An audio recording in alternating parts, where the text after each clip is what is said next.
in about a couple of hours, I'll be flying on an airplane. And I've shared this before, but since I'm on my way to another plane here, I'm thinking about when I fly on the airplane. It's interesting because sometimes when I've flown to my destination and on my way back home trying to meet the time and the time that they put on the schedule that I'm to fly, a lot of time when I fly, I walk to the gate, sometimes in a hurry, tired, ready to get back home and get to the gate. And I assume that my flight is going to be on time, but like many flights, it ain't there. But you don't want to take the risk on the flight waiting on you. You want to make sure you're there waiting on it. I wish I had a witness in here. But while I'm there at the gate, no plane at the gate, pick up my telephone, look at the clock, look at my watch, look out the window, no plane. And I say, well, I guess we ain't going to leave on time. Sometimes if you like me, you've traveled a lot, sometimes they even change the gate on you. You be sitting there for 2 hours and then you got to rush to another gate. Get to that gate, still no plane. And you're waiting around trying to figure out. And then all of a sudden, while you're there, plane there, you know it ain't going to leave because once the plane get there, you can't just get on the plane. The folk got to get off. They got to clean it up. And then the announcer got to come and line you up. Lord, have mercy. So you just sit down. You know it's coming. They say this going to come. No plane at the gate. All of a sudden, the gate agent comes over the intercom. Public address system. Passengers who are flying on flight number 375 toward Memphis, Tennessee. Our flight has been cleared for landing. It's in its final approach. We'll be departing in 20 minutes. After we get passengers off, we'll get you on board and we'll get right on our way. Now, what I learned, Chantrell, the gate agent ain't seen no plane either.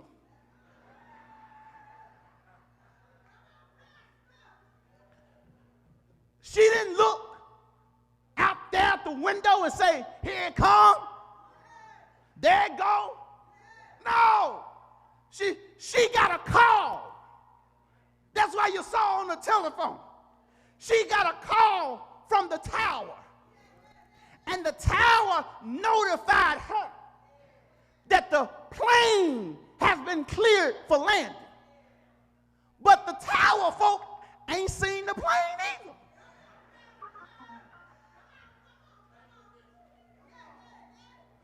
The folk at the tower are working by a radar. And when the plane gets close, there's an indication that is coming their way.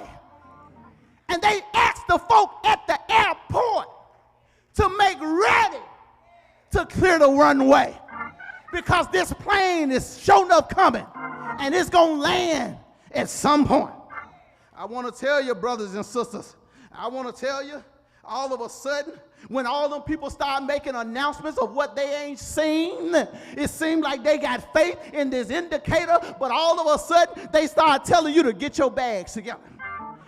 And I hate, everybody started rushing to the gate, lining up. I sit down. I know it's coming, y'all, but I don't like standing in lines. I got to work on my patience. But folks start getting ready based on what somebody said, based on the indication.